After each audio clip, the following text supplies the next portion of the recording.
గత 5 రోజులుగా మన ముద్దు బిడ్డలైన ఆడపిల్లలకు నెల ఆగిపోవటం, వస్తే ఆగకుండా ధారాపాతంగా అధిక ఋతువు ప్రవహించటం, ఇలాంటి సమస్యల గురించి స్పష్టంగా మనం చెప్పుకున్నాం. ఇప్పుడు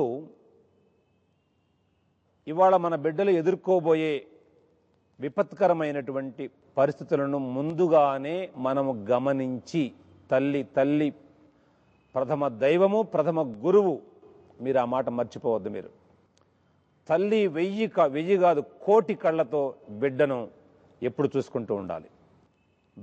మన బిడ్డకు గర్భాశయం సరిగా ఉందా లేదా నువ్వు తెలిసిపోద్దు. నీకు మేము నేర్పుతాం. నీకు గడ్డ వచ్చిందా రాలేదా, అండాశయాల్లో శిష్టు ఉందా లేదా ఒక క్షణంలో నువ్వు తెలుసుకోవచ్చు. అట్లాగే రొమ్ముల్లో గడ్డలు ఉన్నాయా లేవా మనం తెలుసుకోవచ్చు. మొదటి దశలో ఉన్నప్పుడు అది లేతగా ఉంటుంది కాబట్టి సమస్య దాన్ని పెరిగి పారేయటం చాలా సులభమవుతుంది.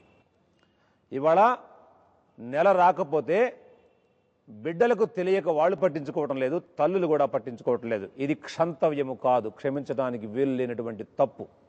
ఎందుకంటే ఈ చిన్న తప్పు ఒక చిన్న నిప్పురవ్వను కనుక ఆర్పకపోతే పెరిగి పెద్దదై ఒక దావానలంలాగా మారి యావత్ ప్రపంచాన్ని ఎలా దహించి వేస్తుందో, ఋతువు సరిగా రావటం లేదు అనే ఒక చిన్న సమస్యను మనం అశ్రద్ధ చేయటం వల్ల ఇది పెరిగి అంటే బయటకు పోవలసినటువంటి మురికి రక్తము నెల సక్రమంగా బయటకు పోకుండా లోపలే ఉండి మురిగి అందులో నుంచి విషవాయువులు, కుళ్ళిపోయినటువంటి వాయువులు పుట్టి, ఈ వాయువులు ఈ పదార్థము గట్టిపడిపోతూ కొవ్వుగా మారి ఇందుతన పొట్ట పెరిగిపోతుంది.